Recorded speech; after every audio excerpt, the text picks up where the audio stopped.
Stephanie Karzon Abrams. I'm a neuropharmacologist, which means I study drugs and the brain. I'm very interested in the field of psychedelics, so I've actually pivoted most of my work to plant medicines and to psychedelics. Most of my research is on spinal cord injuries, head injuries, headaches, but I'm also very interested in how plant medicines and psychedelics can support women's health. I recently became an MDMA prescriber, and we'll be able to dive into that and what that means, what the implications are. But what inspired me to pivot a lot of my work, or most of my work, towards this field is, if I look back to when I was in college, I did a research fellowship in the ICU, and most of my patients were all head injury patients. And back then, I was observing that most of the drugs that we give head injury patients are symptom management and what I like to call Band-Aid solutions. And in the acute phase of a head injury, those are very, very useful and practical. But a lot of these patients and individuals are staying on these mental health medications forever.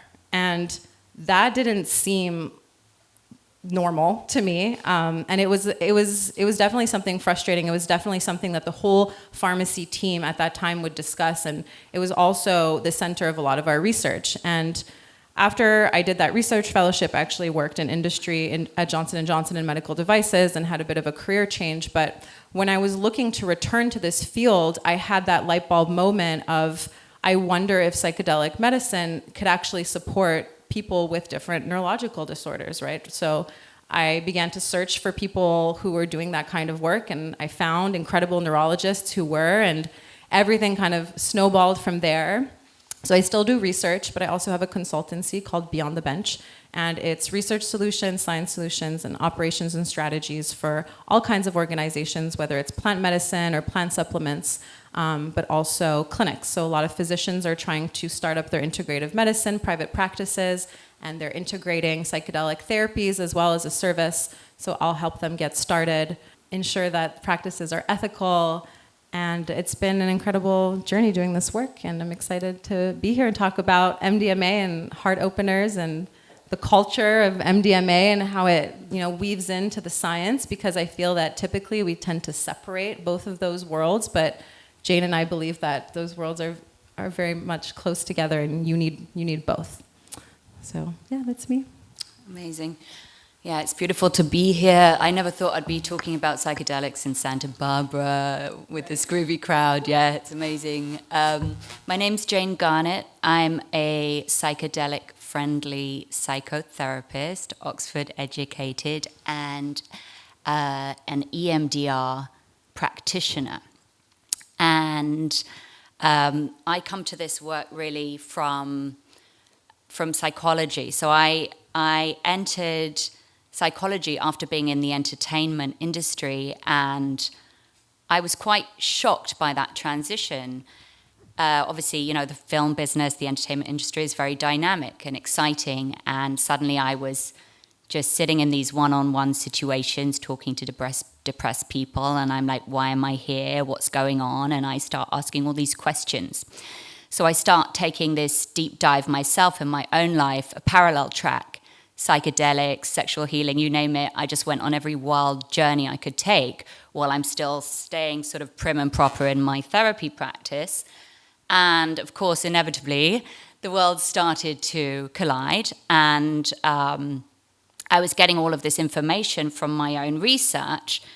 In my own research, my own personal rogue out there research, I just kept running into my inner child. I kept running into the joy inside me. I kept running into this little kid who just wanted to be herself and feel free, and be in her essence.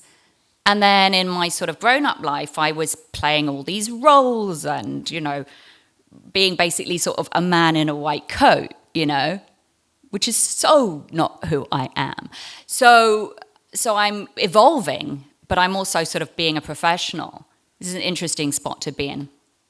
So of course I start, bridging the gap and telling my clients a bit about psychedelics, and so the worlds are starting to come together, and I start this podcast called Sex, Psychics and Psychedelics, where I'm talking to different healers, and I'm bridging these gaps basically between traditional therapy, which is focused on brokenness, and what we're learning from psychedelics, which is we can have experiences of wholeness.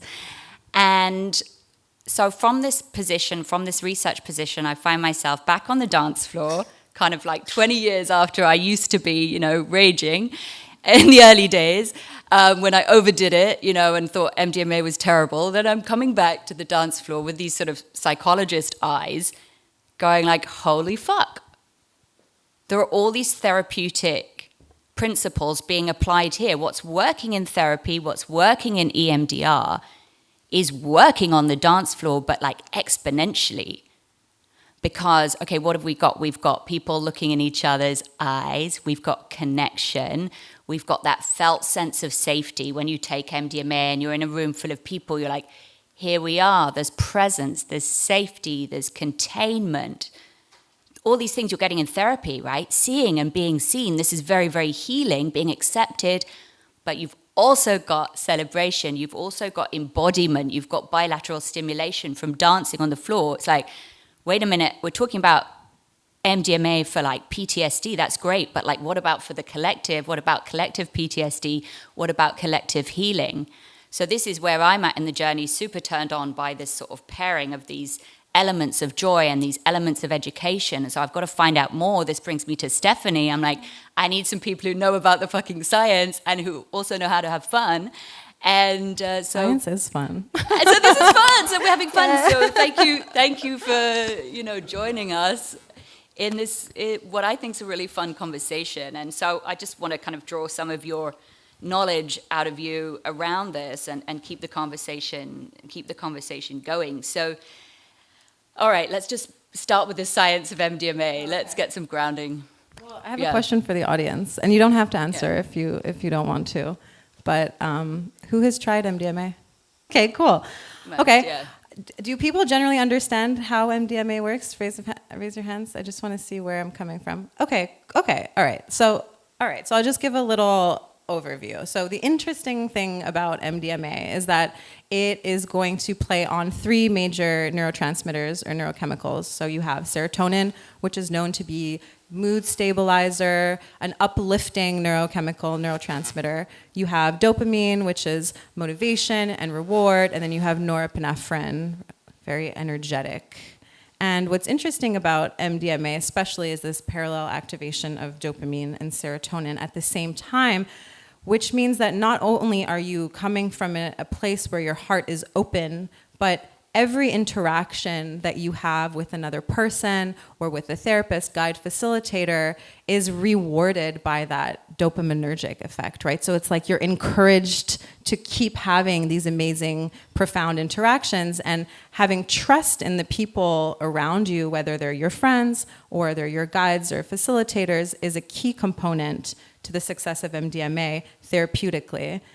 And then when we use it in a recreational setting, which I'm going to just say is very healing because joy and happiness and connection is healing, you are essentially replicating that same concept that you will find in a doctor's office or in a therapist's office, right? Where if someone has PTSD and is using MDMA as a tool to heal that PTSD, they're changing the narrative around that trauma, right? The trauma is a dysfunctional response to an event that happened. Not every negative event is traumatic, but in the case of PTSD, there is an event that has become traumatic. There's a maladaptive way of responding to these triggers, and you need to remove the emotional load and experience joy.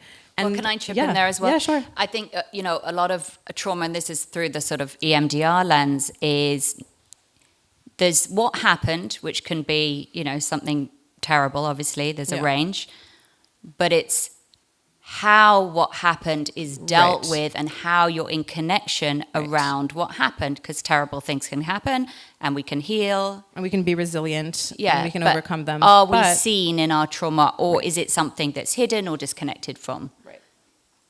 So the weaving back in of the experience. This is sort of where we're at in this conversation I feel like this is my kind of leading edge around this, is like this thing of mirror neurons. So we were just starting to talk about that. Okay, so seeing and being seen. Like I was just talking to a client, this was a non-psychedelic session. She was telling me about some terrible abuse in her life that had happened between the age of 9 and 13. So that's a long time to be abused and a very tender age.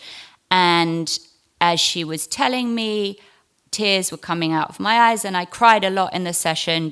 They were just coming and coming. And I was like, okay, what's happening here? And, I was expressing the sadness. I mean, not all of it, right? Some of it, the tip of it. She could see it. She could see her sadness in my eyes.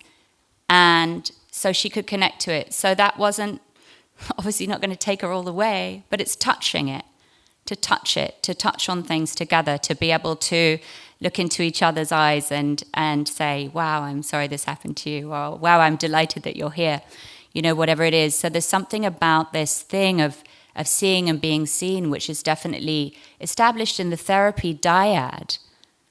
But what is going on the dance floor when you look around and you look into each other's eyes? And I don't know, for me, to look at another human and see them feel safe in my eyes and reveal themselves is one of my favorite things that I could ever experience, and the displays of joy. But so there's this thing, this seeing and being seen that feels so important about, for the fabric of connection. And I know there's this mirror neuron situation going on.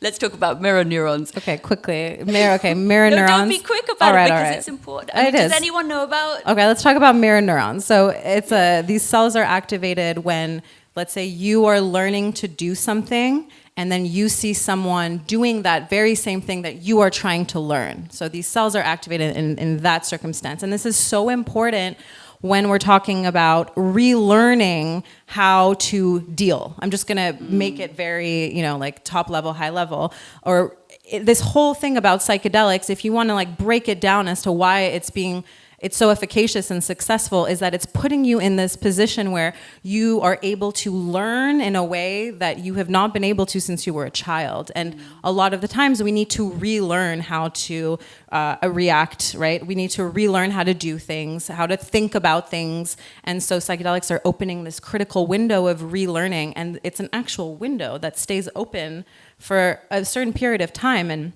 we've even been able to measure that window, right? So ketamine has a shorter window, MDMA has a longer window. And in that window of opportunity, that's where the work happens. That's where the integration and the psychotherapy, talk therapy happens. You are so malleable and open to receiving information and changing what needs to be changed.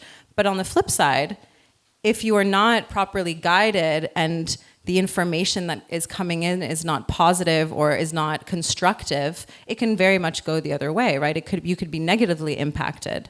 But the whole mirror neuron thing here is that social cognition, empathy, even in these cases of trauma, like you explained, if you have emotional triggers that you want to, rearrange or relearn, if you witness other people emoting in a different, more positive, constructive way, you can learn to do as they do because of this cellular neuronal reaction. So it's very fascinating. Oh, exactly. And that's sort of one level of de-shaming, which is such a big issue, I think, in psychedelics and in healing in general. So that brings me to come downs, and me and Stephanie talk about this, and one of the reasons I rarely do MDMA is because I get big old come downs. And that's something I want to examine more, and I think we should examine it more collectively.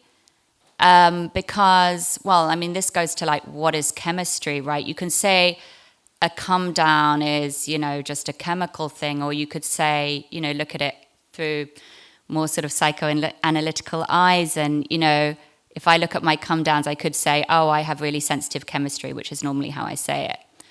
Or I could say, oh my God, I get so fucking sad.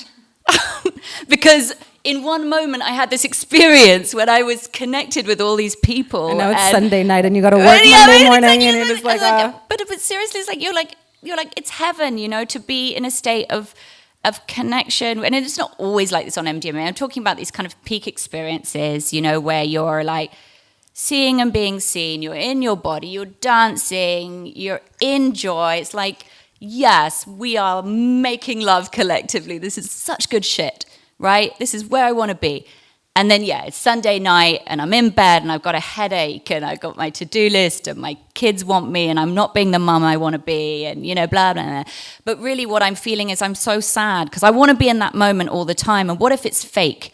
And what if that was just drugs, you know, where I was just on drugs? Right? I mean, I've said this to you before. I think Yeah. I even had a friend of mine who said, like, MDMA doesn't feel genuine to me because I'm like, it's just this outburst of love and I just love everyone and I'm so happy, but I don't emote that way in my everyday life. So it feels fake to me. And I said, no, MDMA is revealing that this lives inside of you. And I always say that having experience, whether it's MDMA, whether it's another plant medicine or something that is extremely heart-opening, having that heart-opening burst of joy experience, I think teaches us that emotion and that ability lives inside of us, and then we can recreate it on our own without the help of any other substance, right? And I love her positivity, and I agree. I mean, I really believe that this is a cultivation, and I think we need education around it, and I do think that the misery is going to be there somewhere. If you're going to have that much glory, if you're going to have that much high, you might just as well have that much low. It's expansion and contraction. It's the laws of the universe, and people are not getting properly educated on it. And so what happens is then there's shame, right? If I'm not educated that if I go to a party, you know, that afterwards I might feel like this, or I'll do MDMA in therapeutic context, and then afterwards I'll feel worse. If I'm not properly educated about how to meet myself when I slump, then I'm going to feel ashamed. Right. So I'm going to kind of like re-traumatize myself a little bit. I'll have a great time and I'll bond, and then I'm going to be like, but I just took drugs, you know? So, you know what I mean? So it's like, okay, if we have some education around this, yeah, you might feel great afterwards if you're an ox like you, okay? But you might feel shit like me, right? So whatever, it's all okay, you know? But I think that I really do think this is one of the problems of MDMA is there's this shame around it. It's almost like we can't handle the glory. It's just like, it's so glorious, it has to be fake. So we're going to feel ashamed because we're these miserable humans. And it's like, well, how about we just expand our definition of what is possible and, work towards the high end. It's a goal. It's not a final. We're not going to stay there the whole time. You said so many things that I want to. No, it's so good. It's so good. Okay, the education piece is huge because whether it's MDMA or any other substance, or just the physical act of partying and staying out late, and let's just lump in alcohol there because alcohol has been used forever recreationally, and that shame from getting drunk and feeling hungover is something that people experience. The shame, and it could feel like another emotion, but I'm going to call it shame. The shame of staying out late and just being like half of a human the next day because you're not productive, because you're tired. All of these things are kind of part of the human experience when it comes to enjoying oneself, right? And I feel like there's two things there. I think we have to reframe that entire thing. I think that, of course, we could enjoy ourselves responsibly, but I also think that if we do feel exhausted, hungover, or whatever it is after MDMA or anything like that, whether it's therapeutic or whether it's recreational, we have to think about why we feel that way. And you talked about the chemical piece, right? So if you go in educated, then maybe you expect it a little more and it doesn't feel as threatening the next day. But the other thing, and I think you've touched on this in one of our conversations, is that everything has a light side and a shadow side. And if you're feeling down in the dumps, you can definitely chalk it up to chemistry. But you could also think about, okay, but why do I feel so sensitive right now? Is there something in my life that is being brought up right now? And do I have an opportunity to sit with it and analyze it?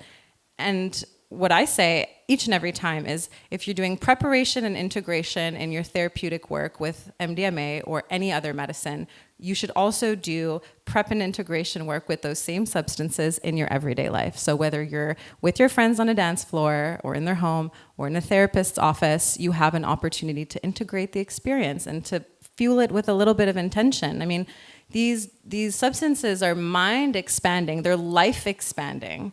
So why not fuel it with a desire, a goal, an intention, right? And whether it's light work or shadow work, there's an opportunity.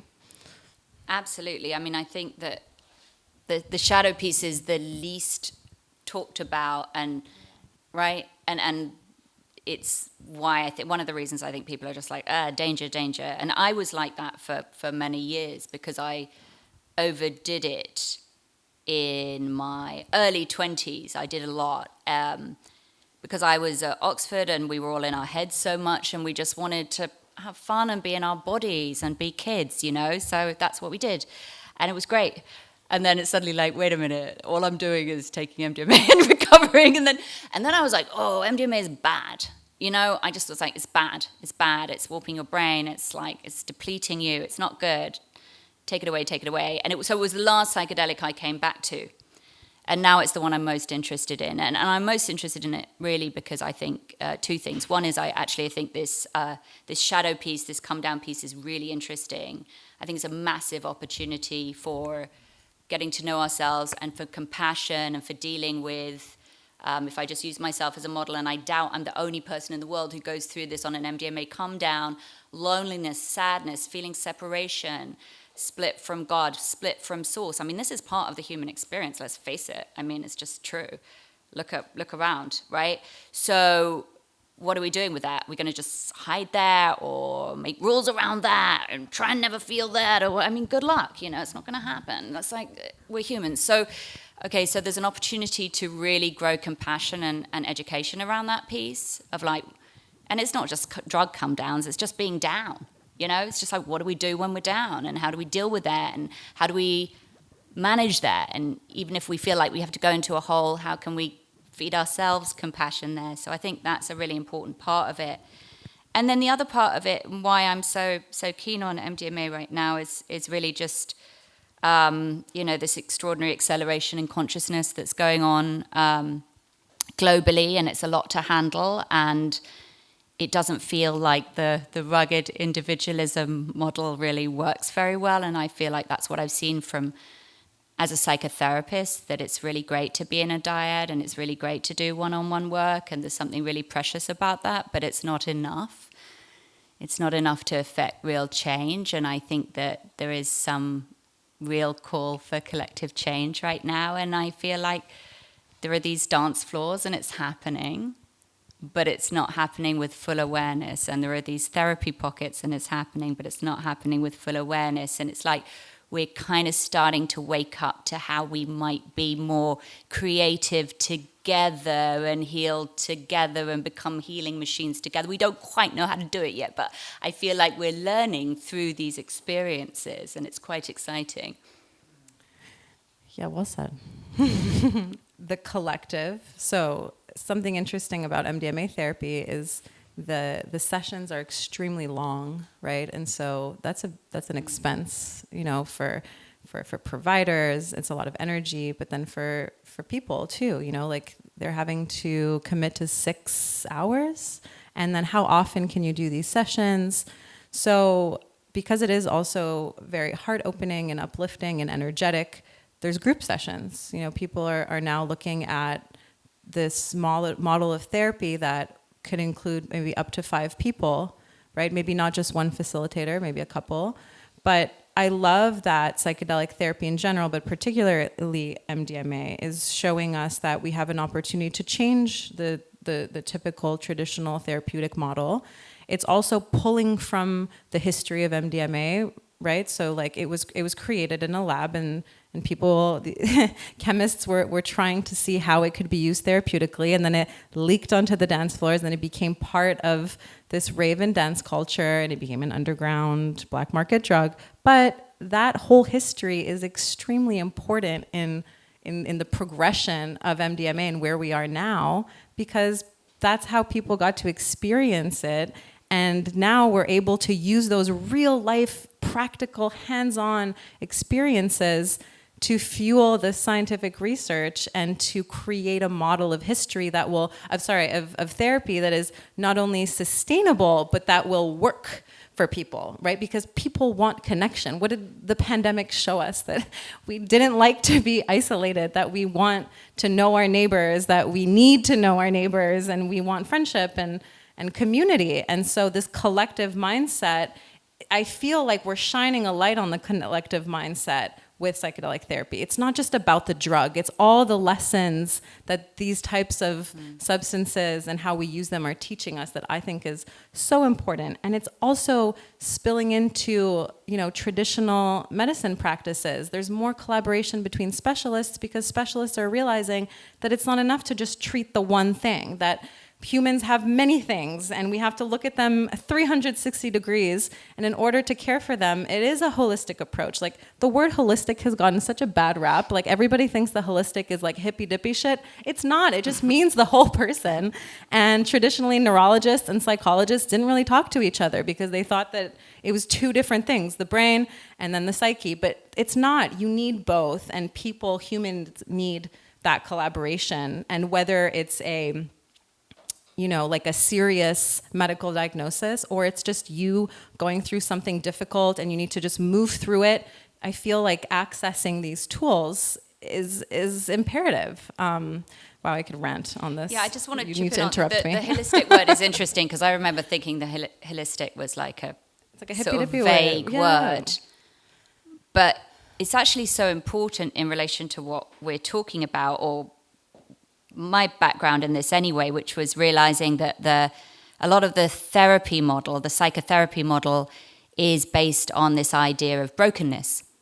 Something and trauma work as well, right? Something went wrong. We need to fix it. Yeah, we need to understand it, connect. Oh, I'm so glad now I know why my relationships with men are so fucked up, because this happened with my dad and da da da da. Awesome. Great.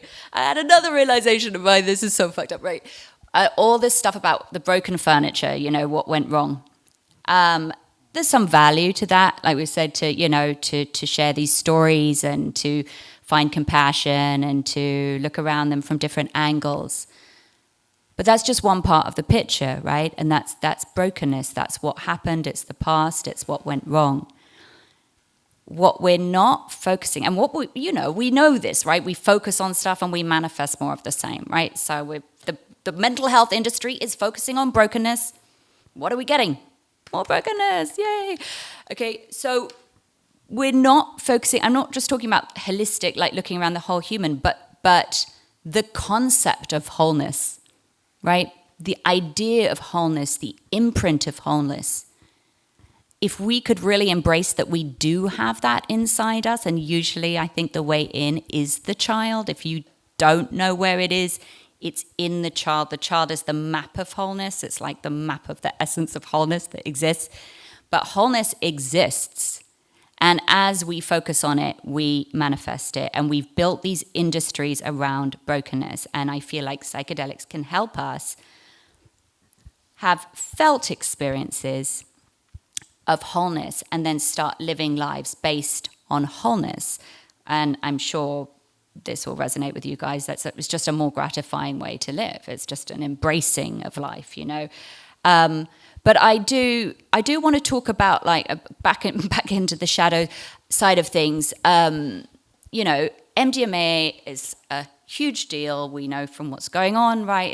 There are scary parts to MDMA, and I think there's a good reason people are scared, and there are good reasons that people are cautious, and we want to take these things into account. So, however you're doing MDMA, I think it's really important to understand that it is a huge shift in consciousness, and it's sacred, therefore. This requires respect and understanding and thought and codes and the cultivation of wisdom, because it's still relatively new. So, if we do it in a sloppy way, shit's going to get sloppy, right? And for example, sex in ceremonies, right? People just spilling over, not having any codes about who does what to who,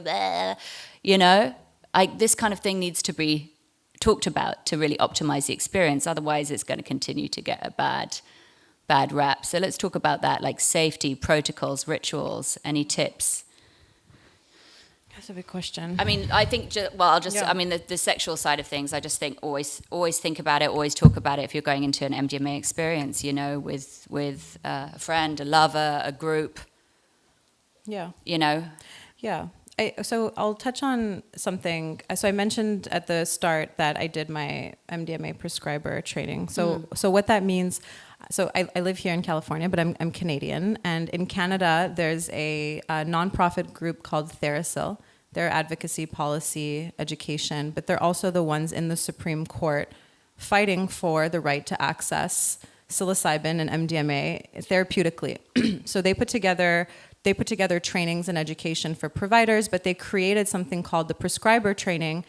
What there is in Canada is a program called the Special Access Program. So this allows for people to access both psilocybin and, well, it was MDMA is pending, but psilocybin and MDMA without being part of a clinical trial. So essentially, if you make a case for why someone should access psilocybin and you present this to Health Canada, which is the Canadian equivalent of the FDA, Health Canada could approve it. And there's amazing manufacturers and purveyors of psilocybin that are actually donating psilocybin for free, complimentary to these patients. And the prescribers, like myself and other healthcare providers, are pairing up with the patient and their clinical team to make these applications and fight for the rights of these patients. And in this course that I did last month, I learned so much, and it showed me that we know a lot more about psychedelics than we think, or that maybe a lot of people think we do. And, we're talking about safety. So like a big thing about safety that we hear is, how do we know what MDMA will interact with? Like, what if I'm on these meds and those meds? And a lot of the people who want to access these substances right now, they have other comorbidities and they're taking other medications, so it's of great concern. But on a pharmacology level, we know so much. And what we need to do is we need to trust that the experts that are facilitating these policies, that are doing this research, know who to include and who to exclude. And that starts also with accepting that MDMA is not going to be for everyone. Just because you have PTSD or just because you want to access it doesn't mean that you necessarily can or will. And so I think that's like a big thing that we need to realize, because listening to the criticism of the MAPS study during the audit the other day, that was something that kept coming up, is like the health safety. And like, I get it. It's definitely a concern. But I'm not concerned with that so much, because I know that there's so much research and there's so much understanding. What I'm more concerned about is what you said. So the potential for abuse, right? Like, there's so much bonding that's happening in these rooms with these therapists and these facilitators, and it's so vulnerable. So how do we make sure that the people who are being trained to facilitate, or the people who are facilitating in the underground, aren't doing any harm? So that's a huge thing, and there were harms, unfortunately, in this MAPS study, and that's like a big one. And the other thing is that it's making sure that the right people get access. So being very discerning, and understanding that, like I said before, it's going to start with severe diagnoses like PTSD, but it's going to expand. Like MAPS wants couples therapy as well, and I think that it could be an incredible tool. But again, the whole screening safety process it's going to be a whole thing. So I think we're going to need to practice a little bit of patience, because someone said it recently, it's like we're building the plane while we're flying the plane. And that's okay. It's okay, but sometimes it's not okay. And we just need to take our time, right? We need to take our time, because at the end of the day, we need responsible people. Yeah. We need responsible people. Each one of us needs to be a responsible person, which means not, divesting ourselves of our own authority and going to a man in a white coat, any kind of professional, and just being like, and I don't know. And I think that's been going on for quite a long time in all sorts of fields of medicine, and it really is rife for abuse, especially in like healing. And that's what I saw in my own journey, because I saw that I had come to it for my healing. I had come to being a therapist for my own healing and my understanding, but my healing, and guess what? So does every other motherfucker on the planet. It's like, it's just the deal. And don't trust anyone who says anything else. It's like, so what does that mean? That means, don't put anyone above you. You know, everyone's in this flesh suit for the first time. We're all learning. We're all trying to figure it out. And yeah, you've studied a bit more of this. I've studied a bit more of that. I'm sure you've all got your areas of wisdom and your areas of blind spots, because we all do. And so, you know, wise up, you know, in these decisions. I think we're all on an adventure, and we need to take responsibility and say, okay, who is this shaman? Who is this therapist? Where are they coming from? What does my gut say? You know, there's a real call to like step up the gut, I think. Yeah, and I think the community of people who are working in psychedelics, generally speaking, and I mean I can't make the whole blanket statement. Generally speaking, I feel like it's people are passionate, and people are passionate about the safety, and they also want to come from a place where if they're making claims or they're spreading information, they're spreading responsible information. They could stand behind what they're saying. That doesn't mean that there aren't abusers out there or people who are being irresponsible with their power, because it does create like a power dynamic, especially with MDMA, with trauma, right? It creates this power dynamic. And there are people that are going to be irresponsible, but that exists everywhere in all, you know, spheres of life. It is definitely very important here because we're talking about human beings and their fragility and their vulnerability in this context. But I think that I have faith generally in this community. You know, like, I don't know if I was telling you this today, but even like I have a group of research last year. We realized that there's a whole patient population with spinal cord injury that could probably benefit from MDMA therapy because of the PTSD.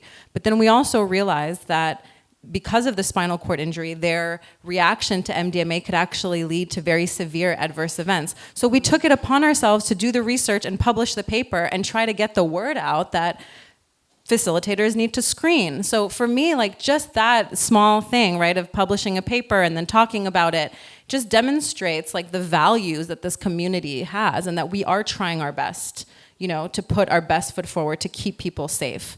And I think we also need to just keep spreading the message that people who are going to go through the underground, which is totally legitimate because there's amazing people in the underground, just have to do their homework, right? And to really people in the underground. Do your homework. No, and even if it's a person in a white coat, just because they're wearing a white coat doesn't mean that they can't harm you, right? So we have to do our homework, and we need to keep drilling that message of like, educate yourself, ask questions. If you don't know about something, if it doesn't feel right, listen to that voice. It comes back to education every time. The more we have these conversations, the more this culture, you know, of awareness is going to spread.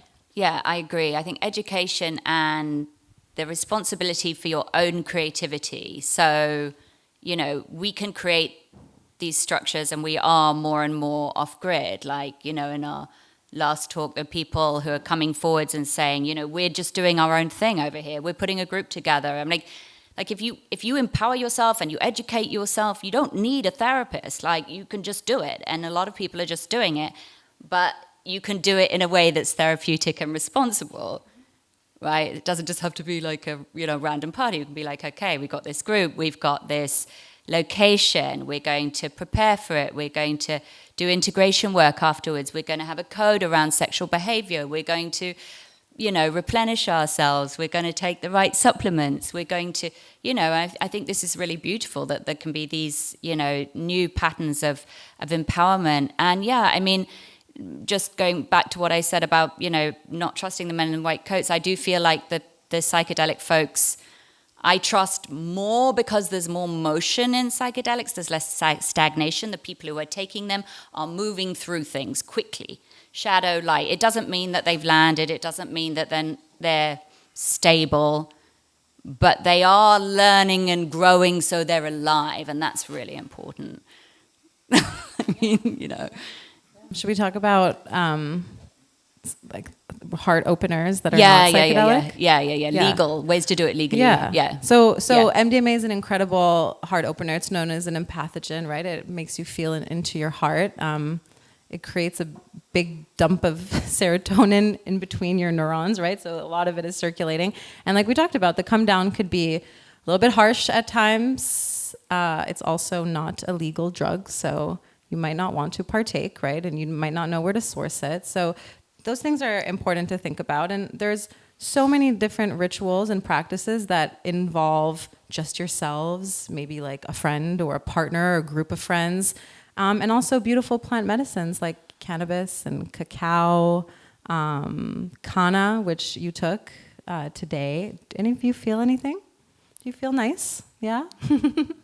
But all of these plant medicines have such interesting profiles because they also play on these same neurochemicals that MDMA plays on, right? They recruit these same neurotransmitters. And, you talk about oxytocin, for example, which is like your love hormone, and it really helps foster bonding. And so there are different practices that create a flush of oxytocin, and it's not just childbirth, right? Because when women give birth, there's a big flush of serotonin, and that really helps foster those bonding and love feelings. But something simple is like giving your friend or your partner a hug, not a quick one, like hug each other until melting. I love that. I don't know if anyone's ever done that, but like once a week with my partner, we do, if we didn't have it, like if obviously we do it, but we do this like intentional like hug till melting thing, and it actually feels incredible. Eye gazing it's too. The best couples therapy tip actually from hug all till couples melting? therapy. The hug till melting. Yeah, is the best it's tip. really fantastic. And look, you didn't need any kanna, you didn't need any MDMA. It's you. There's so much power in you. But if you do want to create ceremony and practice and ritual with a plant medicine, I think that's also super powerful. And, cacao is something that's so easily accessible. Just even like the ritual of brewing cacao is really beautiful. And I think it's a nice thing to do with a partner or with a friend or in community. Or in community. But what makes cacao amazing is you have all these different components. So you have the dopamine, you have the serotonin, you have magnesium, which is very relaxing on the body. You have theobromine, which is a stimulant much more gentle than caffeine. And then you have something called the phenylethylamine. It's hard to say. Chocolate.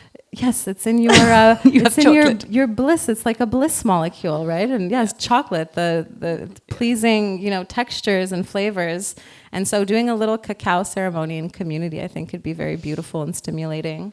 The kanna, of course, and something that I've been on a kind of journey with is blue lotus, Egyptian blue lotus. That's my heritage, Greek and Egyptian. So I'm really like feeling into that right now. And it is so interesting because it's both peace and tranquility, but it's also very euphoric. And so finding these plants that are, adaptogenic or functional and even sometimes psychoactive, I think is so interesting because you really feel it, right? And so you've created now an environment and a situation where you feel a little out of body or you feel more into your body, and it's legal and it's safe. And I think that it could foster better connection. It could foster and encourage conversations that maybe you don't typically want to have because you're shy. With a partner, you might be more inclined to like share a fantasy, right? And so I think creating these environments that foster connection are really key, and it doesn't have to be MDMA, right? And it could also be things without substances like meditation.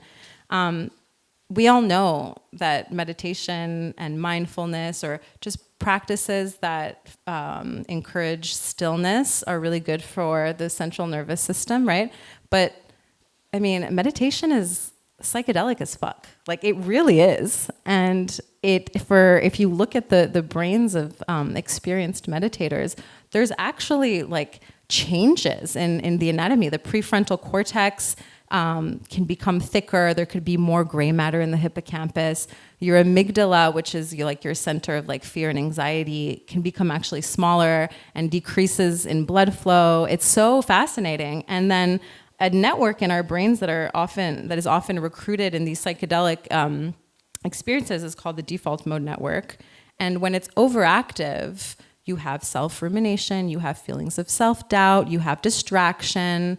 And so quieting that DMN, the default mode network, actually helps us focus and feel calmer. And this is important for people who suffer from depression and anxiety, but also people who have ADHD, who can't seem to slow their thoughts or focus, for a long period of time. And so meditation fosters this state of being where you are open to connection, but you're also open to self-love. And in order to connect, you have to love yourself and have a lot of love for yourself. I love plant medicines. I really do. And I love ritual with plant medicine. I think it really, like, it helps. I'm like, go, go, go. And when I stop to do any of these things, it's like the whole world quiets. And I'm not thinking about anything else except for that very thing that I'm doing in that moment.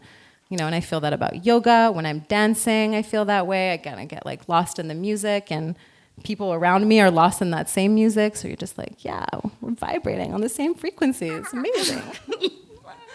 Yeah, I love all of that. And I just wanted to add your enthusiasm around discovering Blue Lotus. I love that. And it just made me want to speak to the adventure of all of this, really. And, here we all are because of, this adventure ship that you've created and that we're all co-creating. And, I think it is an adventure, this conversation that we're having with plants and different kinds of chemistry. And who knows where that conversation starts? And, it could be in the supermarket, right? This is a sort of like, contemporary shamanic sort of tool. When you're in Whole Foods, if you're lucky enough to be able to afford Whole Foods, you're floating down the aisles with your cart, and you look over the produce and you look at it not like, oh, I have to get broccoli because I always get broccoli, but like, what is attracting me? What is calling me? What is what? What is broccoli? What is broccoli? Who are you? Hello. Hello, apple. But seriously, why not? That's what I do, and it's fun. But it's true. It's true. But it is that once you start like talking to plants, shit gets really good, and but the conversation becomes more and more subtle. At first it's like, do I like fruit, and then it becomes like, ooh, Blue Lotus or whatever. But what you're doing in that is, you might be tripping out and fantasizing and entertaining yourself, which is fine. But I do believe that also you're switching on your intuition and you're having a conversation with the ineffable, which you kind of have to do anyway as a human, because we really don't know what's up. So we might as well enjoy that, and talk to lemons or Blue Lotus or whatever. Yeah, I think that when we're starting to discover something new, it could be very daunting, and we want to have all the answers and we want to know everything about it before we do it, right? And that's like human nature. Yeah. And I think we should get educated. We should know that what we're doing is safe. But once we've checked those boxes, lean into the exploration and the discovery. Don't make it so stressful and so daunting. It's so beautiful to grow in that way and to discover ourselves in these different lights. And the other thing is, you don't need to rip your consciousness open with a massive dose of anything. You can gently explore, which is beautiful. You can microdose, whether it's a legal plant medicine like the Kanna that you just took, or a microdose of psilocybin. You could even microdose the MDMA. But why go full send when you can just dip your toe? And that gentle exploration to kind of feel into it. What does a small gentle dose feel like? What comes up for me? You want to write it down? Does that journaling process also, add a layer to this whole thing that could be very valuable? Perhaps. And then when you're ready, if at all ever ready, then go for the larger doses that can transcend you into another dimension. But you don't need to go full send. And some people never do. Some people don't ever experience a macrodose, and that's okay. You can do so much self-work, and you could tap into so much self-love and appreciation with very small doses, because again, you're creating a ritual, right? And I think this isn't really part of our conversation, but this is why microdosing psilocybin is so popular, because people are creating a protocol and ritual for their everyday wellness. It's not just about the psilocybin that they're taking. There's actually a study out there that shows that people who microdose have much healthier lifestyles because they're paying attention to how they sleep, how they eat, how they exercise, their social lives, their hobbies, right? So they're creating this life for themselves that's very, very healthy, right? So yeah, I think that's really the key, is empowering yourself as a creator of your own life, of your own experience, and as a co-creator of all of our experiences of exactly what's happening right now. Mm-hmm. So should we do a little meditation and then do some questions? Yeah. Do the partner activity? Do you want to do that? Yeah. Should we do? I'll just start with a little. Start. Okay. Okay. It's a little We trick. have a little treat trick. for you guys. You need to be sitting next to someone, so maybe you two can sit together.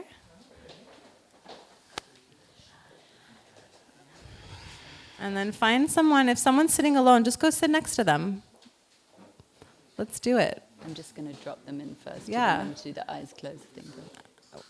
We need two. So if you're by yourself, I'll come do it with you. But is anybody by themselves? Got one more over here. You in the back. What is your name? Houston, please come sit at the front here with this gentleman. Okay, look, we're an even number. Awesome. Amazing. It's divine. Wait. This gentleman. Are is you there guys another? got each other? Are you guys together? Okay, perfect. Buds. Okay, Okay. here we go. Good. Okay. So first of all, I'm going to invite everyone to please close your eyes. And feel the soles of your feet on the ground. Take a belly breath or wherever you like to breathe. And now bring to mind some image of joy in connection. It might be something you've already experienced, or it might be something you would like to experience.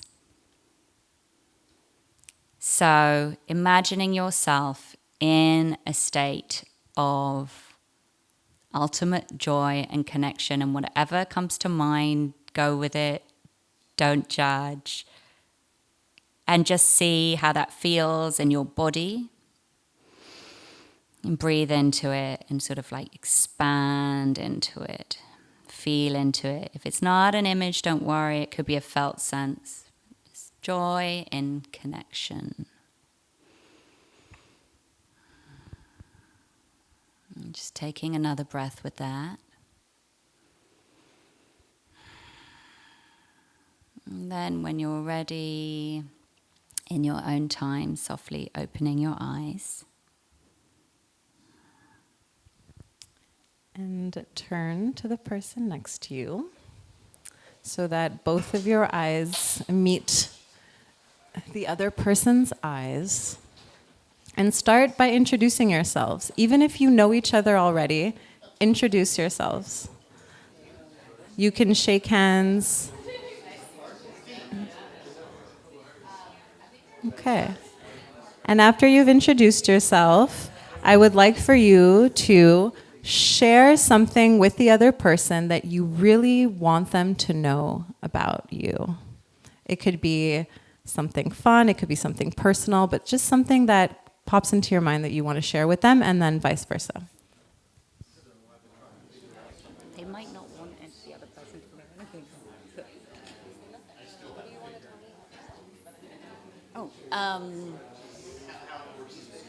Nothing. No. If I did, I would. Yeah, how about you? This was fun. Yeah, I really liked it. Felt good. Yeah, I love doing this with you. Yeah. A fun fact. Yeah, go on I then. really like to sing, and I think that in my past life, I was a full-time artist.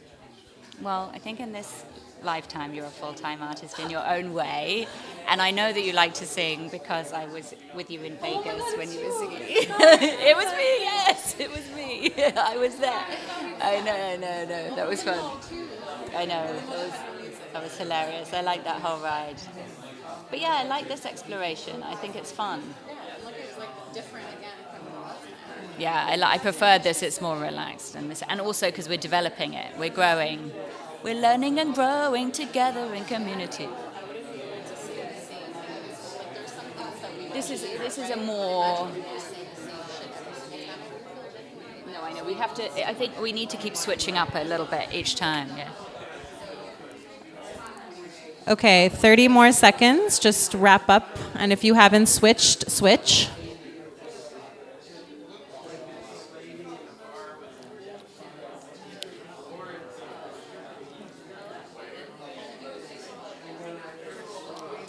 How much do you normally take this?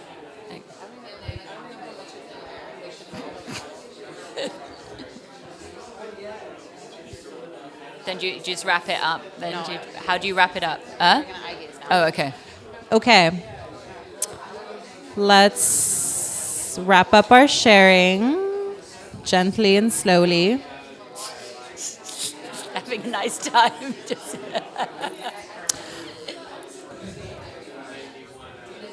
Wow, look at you guys connecting. You're such great connectors. Okay.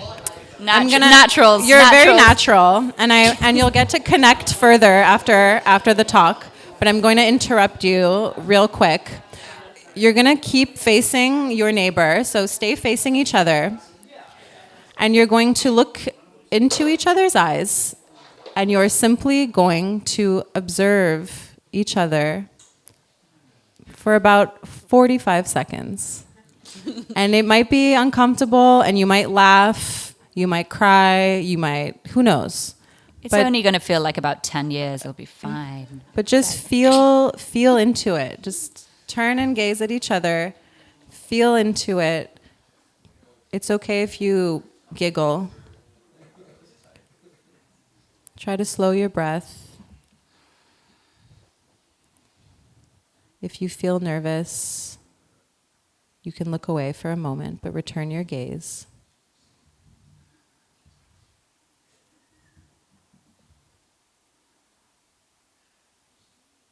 And just appreciate the other person. And appreciate that by saying nothing at all, you are still communicating something.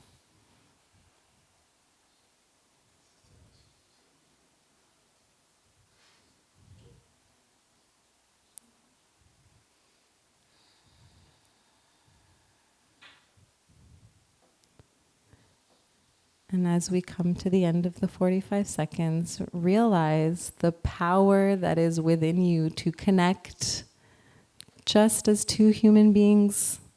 You're here because you are interested in the same topics. You're here because you're interested in community and friendship and interaction and learning. And those things are incredibly powerful and bonding. And whether it's MDMA or dance floors or plant medicines or anything at all, remember that you are the key to love and connection. And if you want to shake hands now or just turn around or hug, you can. It's beautiful. It's good, yeah. It's good stuff. Yeah.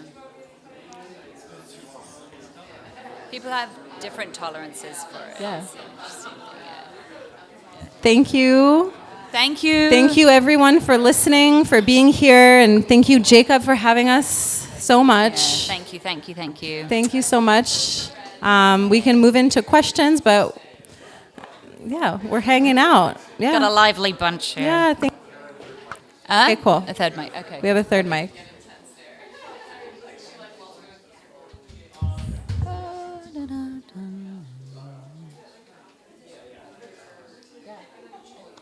Good. I hope we have some good questions. Oh yeah, definitely. Okay. Come on, kids. Do we have any questions? Any questions? It could be anything. It could be a share, too, if you want to share something or whatever, really. Yeah, Maya. Yes. Oh. So the question was about the audit of the phase 3 MAPS MDMA therapy study. So essentially, it was yesterday, right? I feel like all the days are blowing together this week. It was yesterday? Yeah. Okay. So yesterday, there is a panel of experts that gathered, and so there were people from all different walks and all different specialties. You had people from industry, you had different healthcare providers, you had people from Kaiser Permanente, you had this really robust panel. And what they did essentially is they presented their questions and concerns about the study, the MDMA trial. And there were a lot of concerns, and some I think were just naysayers, but there were many that were extremely valid. There are holes in the study, unfortunately. One of the major things that was brought up was that there were harms and abuse that happened to some of the participants, right? And we talked a little bit about that, where in this type of context, but just with PTSD, there's so much vulnerability, and with something like MDMA, where you're feeling these rushes of emotion, of joy, love, bonding, there is a power dynamic that can happen, and there are moments where that power dynamic becomes abuse, and so there were cases like that.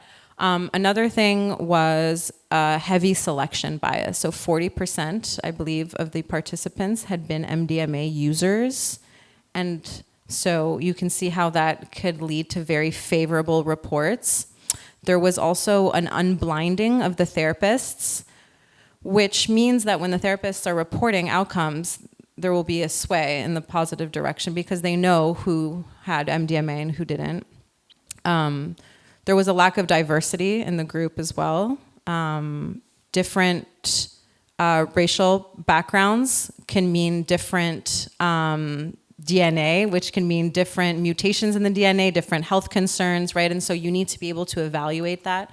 There's a long list of things. But what this means is that they voted that the benefits of MDMA therapy did not outweigh the risks. They talked a lot about the structure and how this therapy is going to be carried out for like harm reduction, not just for the patients, but also for the healthcare providers. And the come down, there was like a lot of like structural issues as well, so that it did not outweigh the risks. And they also voted that it was not an efficient treatment, which is not true. I'm just going to say it, it's not true. I think that we have a lot more work to do now. It doesn't mean that it's dead in the water, because the FDA is going to vote on it nonetheless in August. But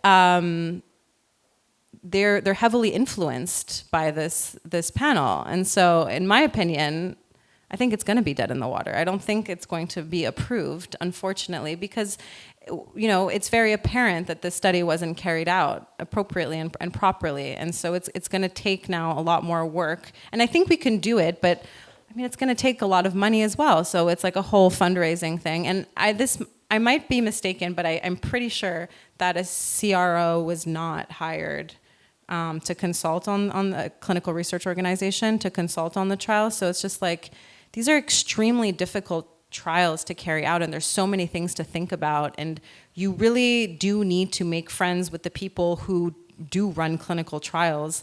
The pharmaceutical companies here, there's a lot of people that work for the FDA that can consult. So I don't know what the course correction is going to be, but there needs to be massive, massive, massive one. And in the interim, the underground work continues, it continues. Yeah. I don't know if anyone wants to add anything to that, if anyone else followed. Yeah, please do. So I watched the entire session, and I just want to comment on a couple of things and maybe ask a provocative question. Yeah. The FDA issued a draft report on last Friday, and that draft report in the first page starts talking about the concerns that you raised. However, what was dismissed by the committee was the extraordinarily large effect of MDMA treatment with psychotherapy. They struggled with the inclusion of psychotherapy because it's so out of bounds with what they normally deal with, and the FDA has no regulatory authority over psychotherapy. So their concerns about psychotherapy, the FDA could not address, nor could they do anything about. That being said, what was lost is, first, that the FDA approved the study design. So the FDA knew in advance all of these concerns. They knew about the unblinding. By the way, the therapists were not unblinded. They just could tell. I thought they were actually unblinded. No, they just could tell. And the therapists did not do the patient rating. An independent, completely blinded set of raters did the rating of the evaluations. Those kind of things were glossed over. The most important thing is most psychiatric drugs have what is called an effect size of about 0.3 to 0.5. That's small. MDMA therapy with psychotherapy has an effect size of about 0.8 to about 1.4. That's huge. It is unprecedented in the psychiatric drug literature. And it's durable. It lasts for months. That is unprecedented. Wait, when you say it lasts for months, what do you mean it lasts for months? The therapeutic effect lasts for months. Okay. So the reduction in PTSD symptoms lasts for months. Got it, yeah. And this is over and above what they saw with psychotherapy alone, which is in itself was effective, about the same as other treatments for PTSD. The panelists came to the conclusion, or came to a consensus, that large treatment effect was driven by expectancy. However, if expectancy drove such a large treatment effect, then they must be onto something. Right. Because there's no other treatment that has that kind of effect. So that's not really a plausible explanation. Plus, you mentioned 40% had prior experience with PTSD. There was an analysis of that. So they split the group into those who had prior MDMA experience, those who did not. There is no difference in the symptom reduction, completely overlapping distributions of responses. So that is not an adequate explanation either. The committee, though, I believe, took its lead from the way that the FDA report was written, which the FDA is not going to be an advocate for a drug, ever. They are there to regulate drugs. It is the sponsor who is the advocate. And they overweighted those concerns and then underweighted the therapeutic effect. So my question to you, or both of you, is, in your experience, is it all expectancy? Is it all a magic feather? Are you kidding? I'm not kidding, because this was what the committee concluded. So seriously. Okay, let's just refine this question. So is the success of MDMA therapy predicated on high levels of expectancy? No. I mean, Expectancy you can't expect what's going to happen. It's not. You can hope to get better, right? Placebo is something. You know that. I mean, placebo is something, and we should mine it. Great. It's another way to mine chemistry, but there's no chemistry like MDMA, and we know that, those of us who have taken it. And from a therapist's point of view, it's a massively powerful tool, and I'm not surprised that there's so much fear around it. And that, I'm glad you've been studying it, and I'd like to hear your synopsis of why you think this is happening. But, to me, I haven't been studying it, but I'm just like, oh, yeah. Of course. I mean, it's pretty terrifying. It's like, this is very, very, very powerful stuff. So there's no way. I mean, I think we should mine it. And this is one of the reasons we're talking about it, because it's like talking about sex. It's fun, right? It gets you feeling sexy to talk about sex. There's the chemistry rubs off on you. There is some reference. But there's talking about sex, and there's having sex, and there's talking about MDMA and being excited about taking MDMA, and there's taking MDMA, and they're different things. And you know that because when you take MDMA, there's all this kind of truth stuff that comes out of you, like where the fuck did that come from? And we suddenly, didn't talk about that. Right? Truth It's serum. like truth serum. Suddenly you're saying to your partner, I don't love you anymore. And you're like, oh my God, I said the thing I should never say, but it's true. And it came out, and oh shit. And then, oh good, because the truth is out. Now we can relax. That's the truth. That's what happens, and it's scary. So do you ever inquire of your patients or your participants what their expectations are prior to administration? And if so, have you seen that expectation influences the outcome? If by expectation we're talking about intention, then yeah, absolutely. Absolutely. If I tell you, sorry to interrupt you. Forget the drugs, right? If I tell you we're going to sit here for an hour and we're going to talk about what's happening in your life, but before that, we're going to set an intention for our conversation. And you're going to tell me your intention, what you hope to achieve, whether it's something you want to achieve in the hour, it's something you want to achieve for the week. Just that very act of setting that intention, you will meet that goal. You will set the intention and you will fulfill it. So now add in something like MDMA that plays neurochemistry jazz in your brain, right? And allows you to now bond with me, trust me when I'm trying to help you recreate patterns that are now going to help you move through this trauma. Yeah. So the Well said. opinions of the advisory committee was all you need is the intention.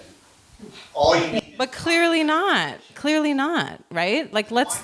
Like she said, neurochemical jazz, you know. Neurochemical You need a jazz. few more players in the mix, you know. Well, because if we look at the burden of PTSD on society, like people are not getting better, right? People are staying on these freaking SSRIs their whole lives, and it's messing up the rest of their lives, right? It's like you're on SSRIs and you can't feel anything. But also, okay, PTSD is reinforcement, right? It's the reinforcement again and again and again and again and again and again. It's dangerous, it's dangerous, it's dangerous, it's dangerous, it's dangerous. You can't just interrupt that by saying... Think about it differently. Think about it not being dangerous. Yeah, it's not enough. Let's have a conversation about it not being dangerous. This was the conclusion. Right, and so it's moronic. It's truly moronic. It's a lack of understanding. And let me also say this, SSRIs are extremely inappropriate pharmacologically for PTSD because of dopamine. It's a reinforcement mechanism. We don't want to reinforce. We want to actually remove the feeling from the story, detach it. We want to make them not feel less, but we want to make them feel differently. You need to reconstruct the narrative. So it's not more dopamine that you need, because then you're just reinforcing the same shit over and over again. So unfortunately, when I listened to everybody introduce themselves on that panel, I was like, that's great. You sound like a very intelligent human being in your field, but do you even understand what we're discussing here? Well, some of them are PTSD practitioners. Yes, they were. A number of them were. Yeah. But still, like a lot of them, I feel like didn't like really capped the point here, and it almost sounded like they didn't understand the mechanism of PTSD. And it's just like, how? And then someone even mentioned something about the success rates of SSRIs in therapy. Yes, somebody made it sound as if our existing therapies of either pharmacological therapies or CBT or EMDR were as effective as what was the data in the clinical trial. And I've not seen that level of response for anything. Yeah. Right? No, cognitive behavioral therapy is efficacious, but it doesn't have the effect size, the magnitude of therapy augmented with MDMA. Now, they didn't do CBT formally in the trial, and they could, but it probably would augment CBT immensely. Mm-hmm. And also let us remember that this is a tool. We're not saying everybody shift to MDMA, everybody take MDMA. Like, that's not the point here. It's certain people will benefit from it. The thing is that people don't have a reference for... Many people, in many ways, don't have a reference for the felt sense of safety. CBT can't get you there.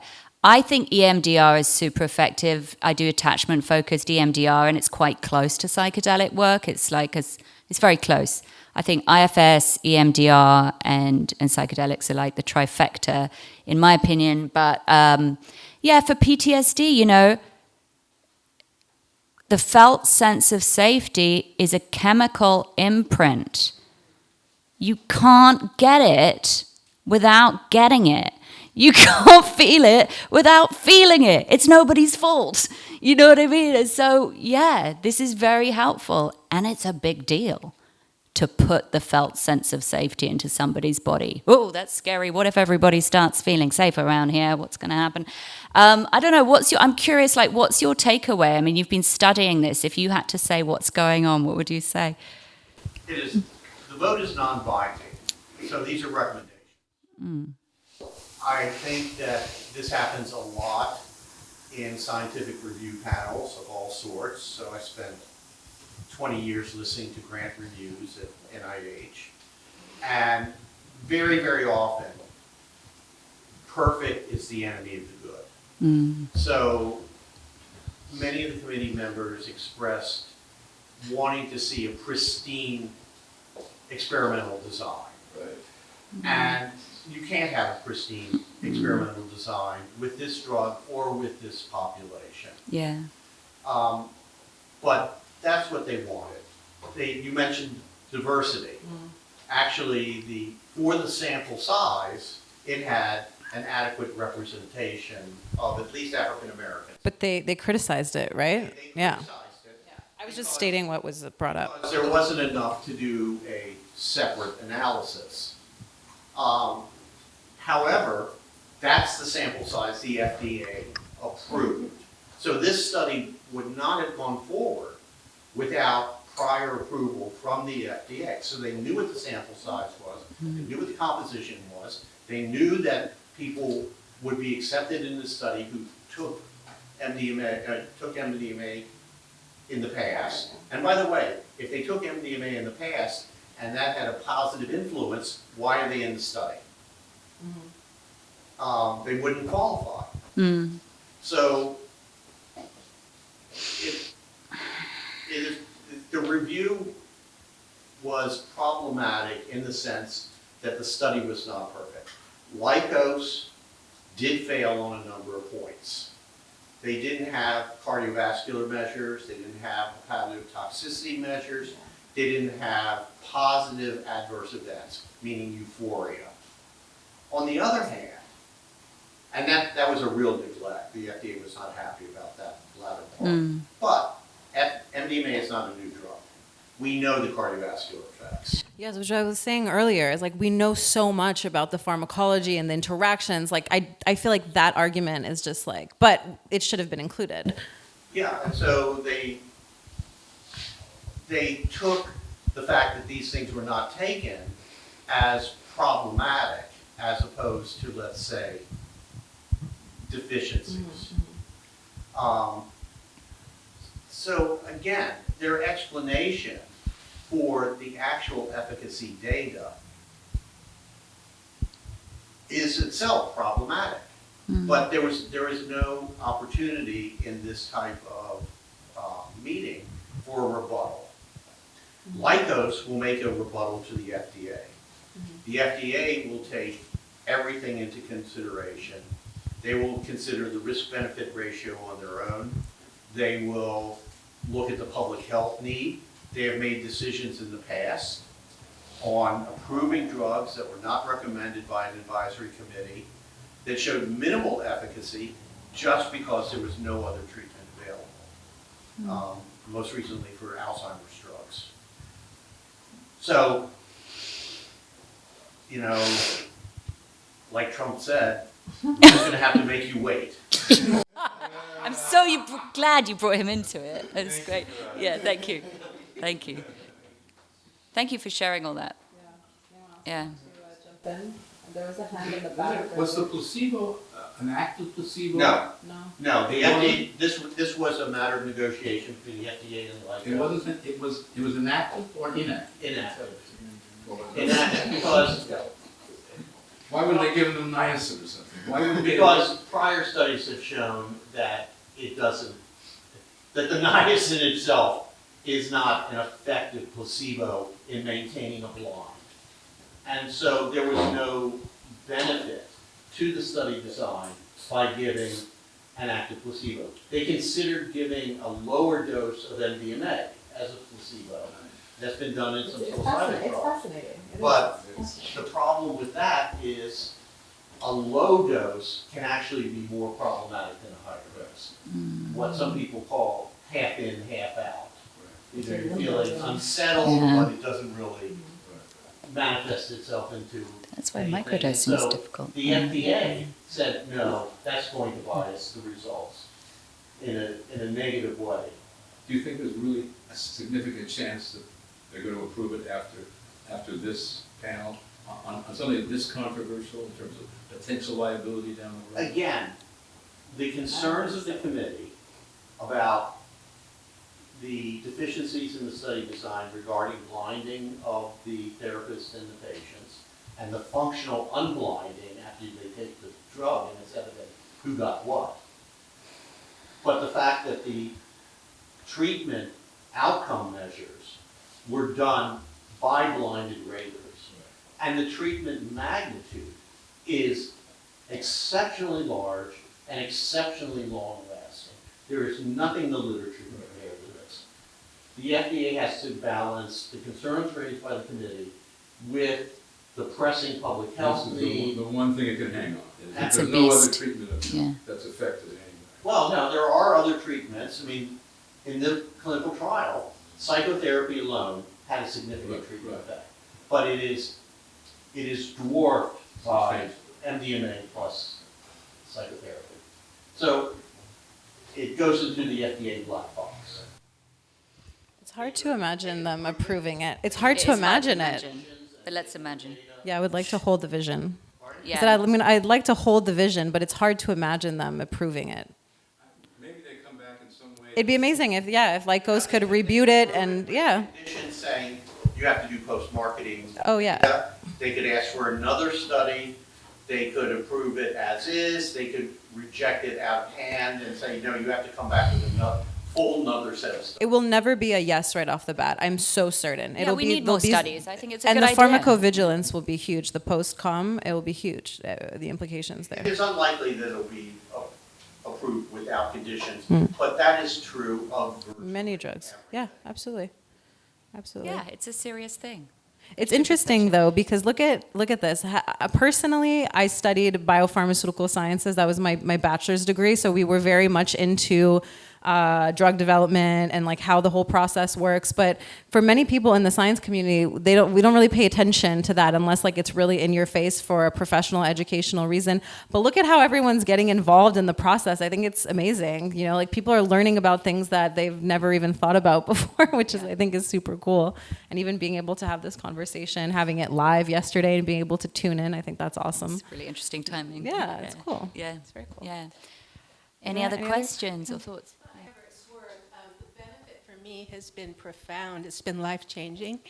And I've been a psychotherapist for 30-some years and have never, and have been in therapy on and off for 30-some years, I've never experienced the profound shift that I was able to get using MDMA in a therapeutic setting.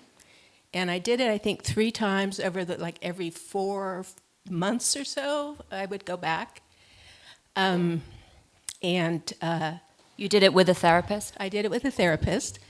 What do I want to say? So for me, what was interesting is that, I dropped into my body and I experienced my body for the first time.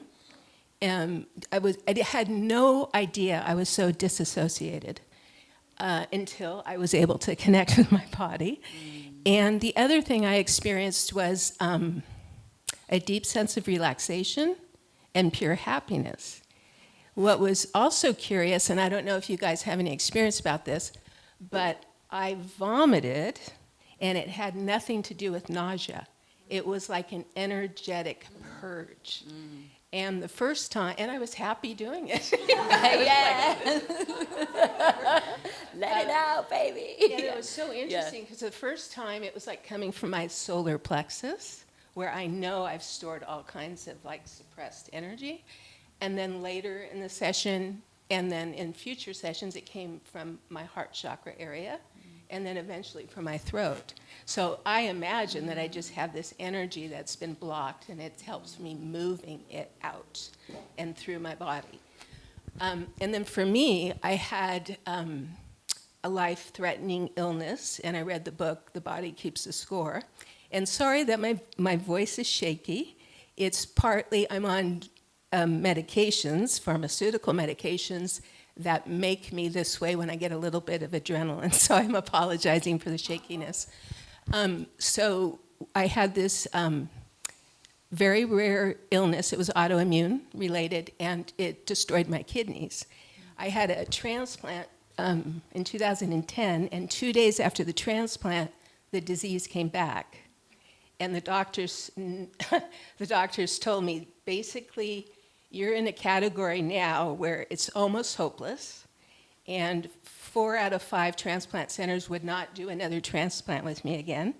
The one that would was the one that did it the first time. It was just the grace of God and this director who was in his 80s and who has been around the block, and people did whatever he said. And he said, let's do it again, but you have to wait until you get a deceased donor kidney. So I was on dialysis for 10 and a half years waiting. And during that time, I said, okay, I've got to do something to heal my body.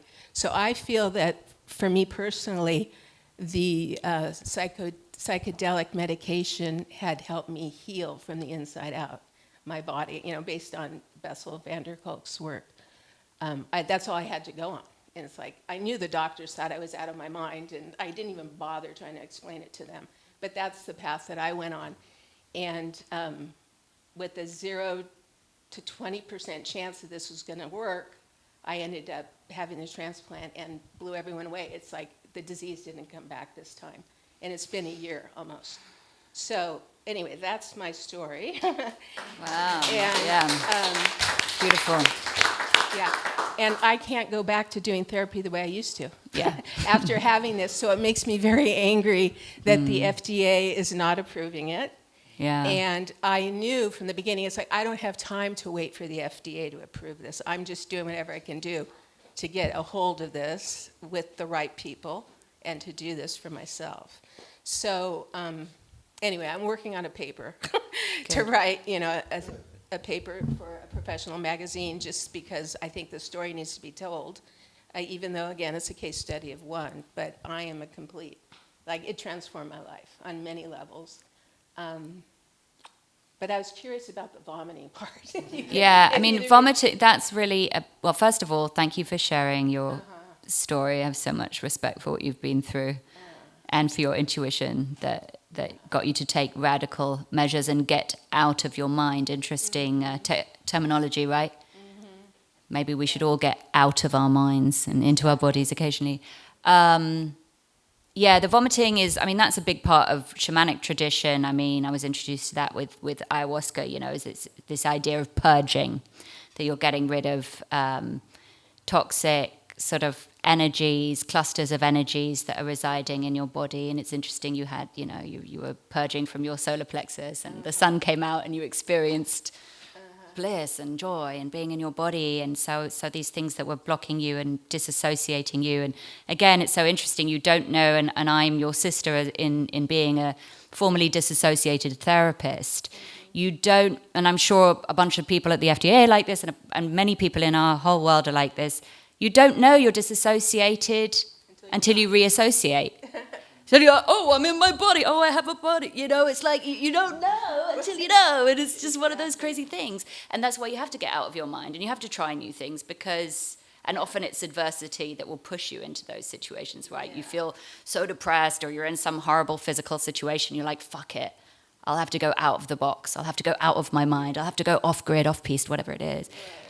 That's why, it just makes me nervous that we have all these people in white coats up in their heads, very intelligent people. Yeah. But that's not where it's at. Yeah, so exactly. Anyway, that's just, for whatever it's worth, I just felt like I wanted to share that in case it was helpful to anybody else. The person I feel bad for today is Rick Doblin. Yeah. Who I met, I know it's more than 35 years ago because he hadn't started MAPS yet. And he was a scruffy little kid who had gone to New College in Florida, and he was, like a lot of people, he became messianic about MDMA. Yeah. I'm one of those myself. And I call him the Pied Piper of ecstasy.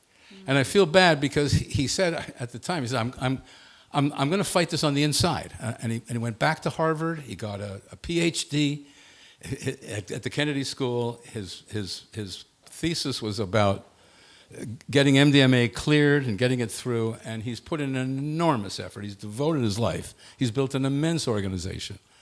I can't conceive that they're going to actually approve this after straight out. It's just. I hope I'm wrong, because to me the therapeutic aspects of MDMA are stunning, and I've witnessed it for almost 40 years. I've done it hundreds of times. And I want to just give one anecdote, and I want to talk about one important issue here about the days after that we talked about. But the anecdote happens to be about Charlie Grobe, who was a psychiatrist at UCLA, an acquaintance of mine, who did some early work with MDMA. And he had some studies where there was a series of I think it was 4 times or so that people were dosed. And it was a double blind. They were trying to do it way back then. This is back maybe in the 90s. Anyway, after about the second session, he has one of the men in the study come to him and ask to be let out of the study because he was having reactions after the experiences that were just overwhelming, and he was emotionally distraught, and and of course Dr. Groban, of course, and he let him out of the study. He broke the blind, and he found out that the guy was on the placebo. This is apropos of what's this guy was having that response on the placebo. The one issue I want to talk about is just there's maybe a little confusion about it is unlikely after people get onto MDMA, there is unquestionably, especially if they chase it for a weekend, which you shouldn't do, they really have a physical downtime. You're going to feel like you went to the gym, even if you just did one and a booster one night. But there's a difference, and I wanted to clarify this point, between the day after when you're feeling like you've physically spent and that Monday morning or Tuesday morning depression that starts to come up for people. I did it hundreds of times before I had that reaction on the Monday or Tuesday morning. And some people never get that reaction. Yeah. But it's fairly... But most people don't get it right away. And so the implication here that with so many drugs, you get $1 and you pay $1. You do some coke and then the next day you're tired. You're paying for it. To me, the magic of MDMA is you can get $1 million experience on a $10 trip. And it isn't necessary. It is necessary that you're going to feel physically spent, especially if you're 80 years old like I am. But you're not necessarily going to have a depressive issue. And when it finally developed for me after many years of MDMA, and I said, damn, I can't do this anymore, I've been microdosing LSD now for several years, and I no longer have the morning after problem as long as I'm a good boy and I don't chase it for the whole weekend, and I do maybe one and a booster. As long as you take enough LSD. Well, the LSD I take is I microdose LSD, so I'm taking 10 micrograms. No, I got it. Microdose. So anyway, I just wanted to make that point for people who haven't necessarily done this. There is the day after fatigue, but it isn't necessarily so. One final point on that. I remember talking to an early researcher who told me there are no side effects. It's all psychological. And his view was you have this marvelous time on Monday. You're with your significant other. You have a fabulous time. You love each other. You remember why you loved each other again. It's spectacular. You love the world. And then on Monday, you're at the office, and some schmuck in the next cubicle, says something stupid, and you're back into your old world, and you've surrendered that great ground that you saw on Saturday night. So can you integrate the experiences? Yeah. Can you bring them into your world? That's one of the key elements here for avoiding that form of psychological after effect. Yeah. Otherwise, it looks like just microdose a little LSD and that'll fix it. Anyway, thank you very much for the floor. Yeah, good stuff, good stuff. I just wanted to join you on the Rick Doblin piece. I totally agree. I've been thinking about him all day, and he's such an amazing soldier for the cause. But, as a counterpoint, did you go to the Denver? I did not. So it was such a, you know, if we kind of collapse time in this arrangement and we just look at Rick and, you know, a life of being a soldier of fortune, you know, he obviously big highs and big lows, right? When you put yourself on the line like that. And that was a real high. I mean, it was just a huge achievement. You know, I went to one of their earlier conferences and it was tiny and it was just burgeoning, and now it's huge. It's huge, you know, and it was like he was just, you know, beaming. He was so fucking happy. Wasn't it wonderful? I mean, it was so beautiful. And so, yeah, he's an epic dude. He really, really is. And I mean, I could never do it. Putting on the suit and going to talking to these people every day, you know, just like nightmare. So he's amazing, and yeah, I wish him every success and feel for him today, definitely. Yeah, thanks for your share. I loved what you said about the schmuck in the cubicle, because we were talking about that. It's whether you do it recreationally or you do it therapeutically, you have an opportunity to integrate, but that also means that whatever lessons that you've learned, lessons from the dance floor, as I like to call them, in that moment where you feel like nothing can be wrong and you have so much appreciation for your loved ones, like you need to take that and spread it across the days that come after. You can't just revert. Yeah. Right? If you evolved with the experience, continue to evolve. So I think that's really important. But it's reinforcement, isn't it? Exactly. It's remembering to flip the telescope. You right? have to. Oh, I'm looking through the wrong lens. If I look through the eyes of love, if I look through the right, and it could take a couple times, right? Just a couple. It could take a few times, but then I think, and the thing that I've noticed is, you know, the first time that I tried MDMA, one of the first things I noticed was the people around me, the types of people that were doing it. And I was like, oh, I like these people. Who are these people? I want to be surrounded by this acceptance and this love and this curiosity, and not the, I don't know, like when you're like a 20-year-old girl, like society doesn't really foster very friendly, you know, like it can be very competitive and catty. And I remember the shift. I was like, oh, I want to hang out with these women that are complimentary and they're warm and that are accepting. And so you can see that through these practices, people's mindset changes and there's a culture change, and there's a reason why we call it the Burning Man culture, right? It's like people are like, oh, well, when you're at Burning Man, everything's like this. I'm like, well, why can't that be your everyday life? Like, why can't you practice some of these principles, bring them into the default world? So when you're at work and there's a guy in the cubicle that's being a jerk, like, okay, remember patience, compassion, right? So be the evolved human that you learned to be on the MDMA. Yeah, exactly. That's when it gets interesting, right? Mm-hmm. That's where the real magic happens, alchemy. And I think that isn't talked about enough. I mean, for me now, and it's not necessarily MDMA, but when I go on a medicine journey, it's housekeeping for the most part. I mean, unless it's like a communal joy experience, but if I do it on my own, it's like writing down, you know, like taking inventory of my relationships. How's it going with my kids? How's it going with my ex-husband? How's it going with my boyfriend? How's it going with, you know, my best friend? How do I feel about myself? What's going on with my house? What's, you know, output, input, just like inventory, the whole picture.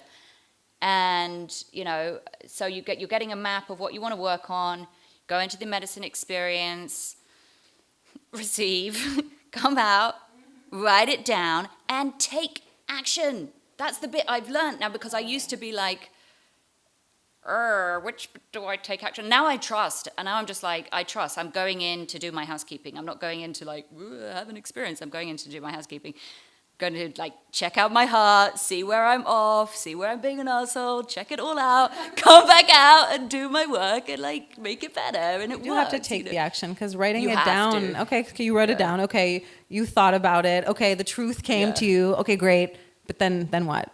No, what are you going to do about it? I know. I got into such an impasse with my ex-husband over money, and it was just one of those things. Like, I hadn't factored in all the college fees, and I was just like, I just didn't want to think about it. And he was furious, and like, we were in a total impasse. I was like, I've got to take some medicine around this. Took the medicine. You know, I couldn't get into empathy with him before the medicine. I took the medicine. I literally found my way into his shoes. I wrote it down. I gave him the letter. He read the letter. And he was like, holy fuck, that's exactly how I feel. I'm so glad you understand how it feels in my shoulders around the money and the da-da-da-da-da-da. It's fucking transformational shit. But it wouldn't have happened if I hadn't taken the action. I could have just talked to you about it. I could have been like, my ex, I get it. So putting it into action and trusting that, I think is super important. Obviously, the big pieces when you're first doing medicine and it's like, get a divorce, leave your job. And I think, those things you want to like simmer a little bit. Just don't take feel action it right out. away. Just wait a second. Sleep on it.